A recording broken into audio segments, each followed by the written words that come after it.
Hi guys, it's Rebecca. So today I'm going to be filming a book haul. I have accumulated quite a few books over Christmas and since Christmas. I've had like a gift card that I got for Christmas. I got lots of books actually as presents for Christmas, and I've also bought myself a few. So I thought definitely need to do a book haul. I've got so many different types of books. I've got like fantasy, romance, all of the different types of books. I've got some classics, so everything. So I'm so excited to share all of these. I did also want to say that I realised I haven't made a video in like a year. I have moved to Belfast. I don't know if I had already said that, but last year I moved to Belfast, back home where I'm from. It's just been a year of getting settled, moving from England back here, back in with my family, and I am absolutely loving it. I thought that it's definitely time to get back into making videos. I thought what better way to do that than a book haul. Let's just get into all of the books that I recently have got. These aren't in any particular order, these are just literally the way that I've managed to gather them. One of the books I got recently is The Henna Wars by Adiba Yagadar. I have read two of her books and I loved both of them. I read Honey and Issues Guide to Fake Dating, and I read, I can't remember what it's called now, but I'll put it around here. The one where they have like the baking contest, which is basically like Bake Off, but it's not. That was really good too. I love both of those. Oh yes, I know what it's called. The Do's and Donuts of Love. That's what it was called. I love that as well. I don't know if this is her debut novel. Definitely at least one of like the earlier ones that she wrote. And I remember like years ago people were reading this on BookTube. Like a lot of people were reading this. They're just really cute YA sapphic romances. I find them like so cute and I just really enjoy reading them. They're so easy to read and just fun. I hardly ever like reading YA, but I always find her books are just nice. The actual writing style doesn't feel like necessarily younger, which is, I feel like a lot of YA books do that now. She doesn't. Like, it's just like a nice cute story where the characters happen to be younger. I'm really excited to read this. I am not exactly sure what it is about, but I just know that they're always like little cute romances, so I'm definitely excited to read this one. I did buy myself this just because I saw that it was like a bit cheaper on Amazon, and this has been on my Amazon wishlist for literally years. I just thought it was a bit cheaper and I thought, why not? I'll like treat myself just after Christmas to a book, so I bought this one. So yeah, anyway, so excited to read this one. The next book in the stack of books that I have is Venetian Vespers by John Banville. I saw this in Waterstones and I thought it was absolutely beautiful. Like, I know it's like such a simple cover, but I just think it's like so nice, and I saw it just before Christmas and it looks so Christmassy and like cozy. I just love the look of it. I saw the cover just sitting out on like a stall in Waterstones. I read what it was about and I was like, oh my god, that sounds so good. I was with my mummy and I was like telling her about it. I was like, I would love that book, and ended up did get it for Christmas, so I was really happy with that. I'm not entirely sure exactly what genre this is, but it is historical fiction. It's set in 1890 Venice, I believe. Nothing is as it seems. Strange things are afoot. There's nothing more that I really wanted to know. I just love the idea of the setting, so I'm so excited to go into this. I haven't really heard anybody talking about this, so I'm definitely intrigued to see what I think of it. I think it might be like a new-ish release. Yeah, so published 2025, so it's definitely a newer release. I'm really excited to see what I think of this, and I still love the cover, so yeah, I'm so excited.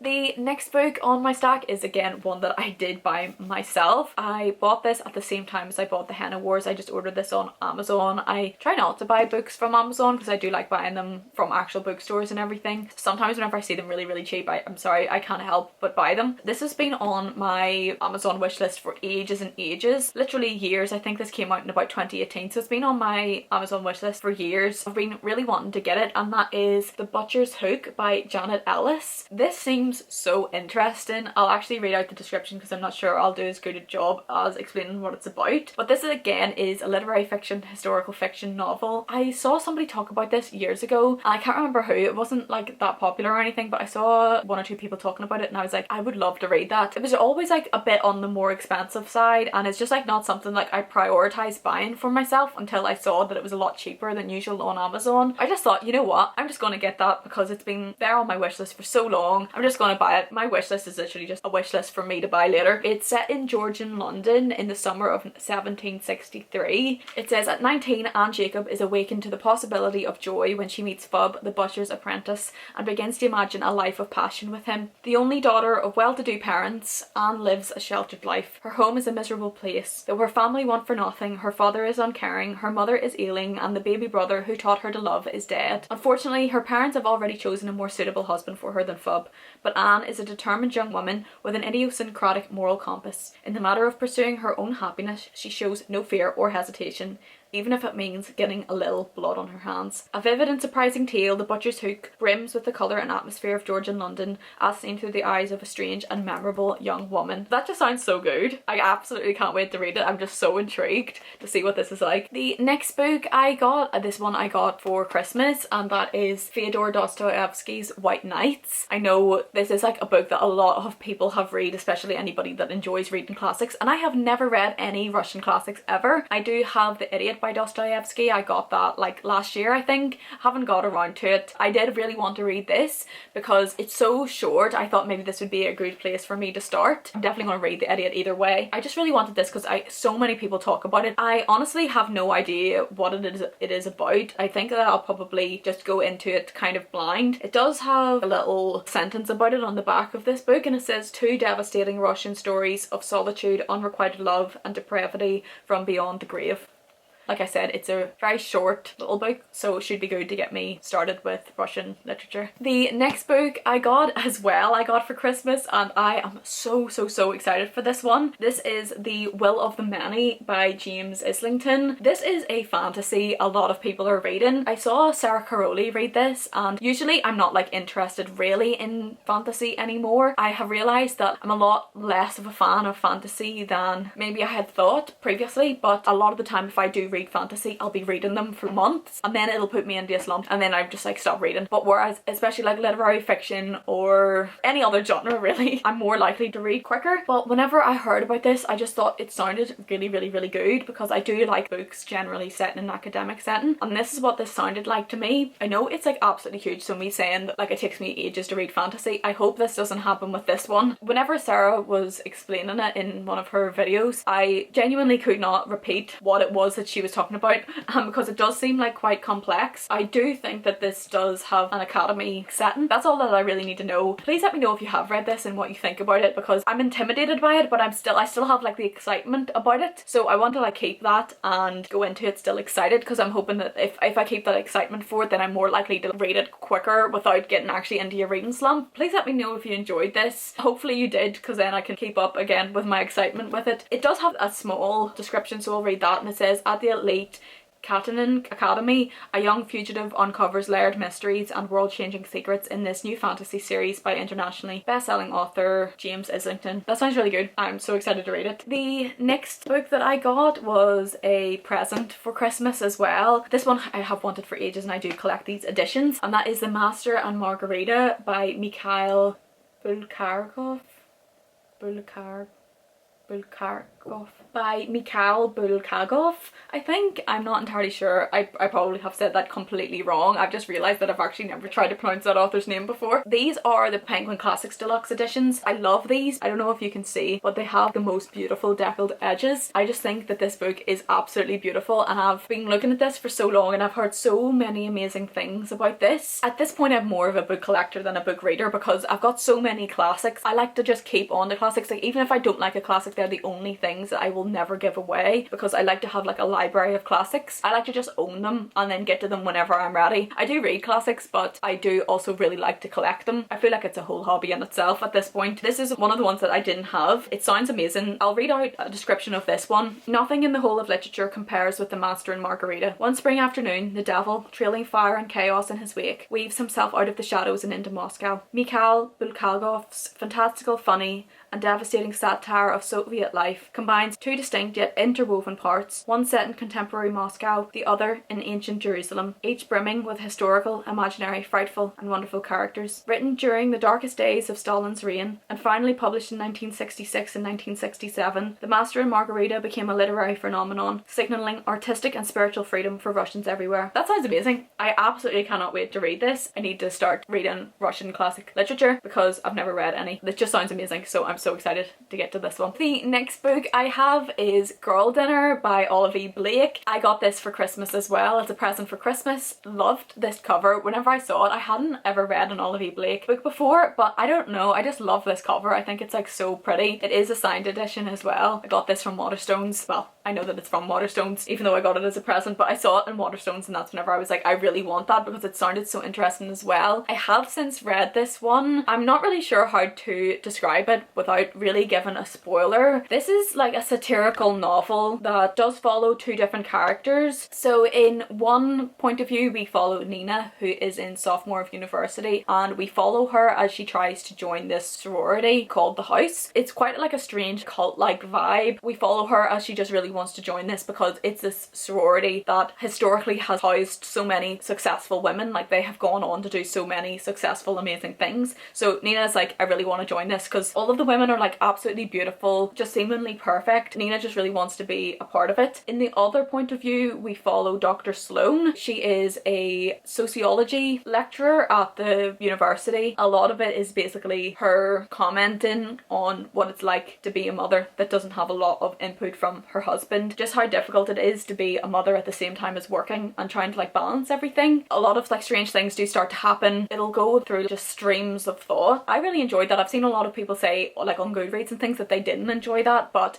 I thought it was really good overall. I gave it 4 stars. I absolutely loved this one. I would recommend this if you enjoy literary fiction because it's definitely along those kinds of lines and like fantasy or magical realism, even though there's kind of elements of that. I really loved it and I would definitely recommend it, and I will definitely be reading more of her books. So the next book that I got was a present for Christmas from Emily over at Emily Kathleen Reads. I will link her channel in my description. She makes booktube videos as well if you want to go and check out her channel. She's amazing, so yeah, go and check her channel out. But she got me The X-Hex by Erin Sterling. Quite a few people were like talking about this and everything, and I just thought it sounded really cute. The cover looks really cute. I just want to read it because I thought it would be like a really fun one for Halloween time, so I'll definitely be saving it for then. But thank you so much, Emily, for getting me this. I can't wait to read it. So the next book is one that I got with a Waterstones voucher that I was given for Christmas as a present, and that is Masters of Death by Olivia Blake. I went and got this after I finished Girl Dinner because I enjoyed Girl Dinner so much that I wanted to read another Olivia Blake book, and I think this is like one of her more recent ones just before Girl Dinner. This was a 2023-2024 release, and I remember at the time seeing this whenever it was in hardback and everything in Waterstones and being intrigued by it, and I do wish I had gotten hardback because I think it looks really nice. It's been like too long, I can't be bothered, so I was like, I'll just get this because I have the Waterstones voucher and now it's in paperback, so I thought that I would get it. I'm not entirely sure really what this is about. I think there's magical creatures in this, like vampires and things, but I think that the cover's like so cool. I hear about Olivia Blake a lot, but I haven't really heard many opinions on this, like at least I haven't like really seen it, so I'm gonna go in like completely blind and see if I like this. If you have read this, let me know because I would be interested to see what you thought of it. The next book is another one that I got with my Waterstones voucher, and that is The Macabre by Kasuko Jackson. This is got such like a horrifying cover. It is a horror novel. It is really really creepy. I don't know if you can like properly see that, but it's like a painting, like a terrifying painting with like blood dripping down, and it says a picture is worth 1,000 nightmares on the front. So my camera just overheated. I was just showing the next book, but I'll start again. I went and got myself some tea. We're back anyway. On to the next book, and on the front it says picture is worth 1,000 nightmares. It's basically about spooky things with paintings, basically. Let me just put my tea down. I am so bad at knowing the synopses of books. It follows a struggling painter called Lewis. He has always thought there was something like disturbing about his work. I think there really is like disturbing things about the paintings, hence why it is a horror novel. I'm so excited for this. I think it's like really cool looking. I actually saw it half price in Waterstones because I was going to get this, and then I was like, I don't know if I'm 100% going to like it, but whenever I saw it had actually gone down to half price, I was like, I need to get that. Let me know if you've read this. I haven't heard anybody talk about this. The next book I bought myself as well with the Waterstones voucher that I got, and that is Uncharmed by Lucy Jane Wood. I actually haven't read the first one of this. I think it's called Bewitched. After I bought it, I was like, is this actually part of a series? And I did Google it. There is like a first one, but it says that like you can read this one first, and it's like no problem because this is actually technically the prequel, I believe. I would like to just read this first because I have it, but I saw this half priced again in Waterstones. I just think the cover's really pretty. I think there's like mixed reviews about this, but I'm just gonna go in and like make up my own mind because a lot of the time I actually think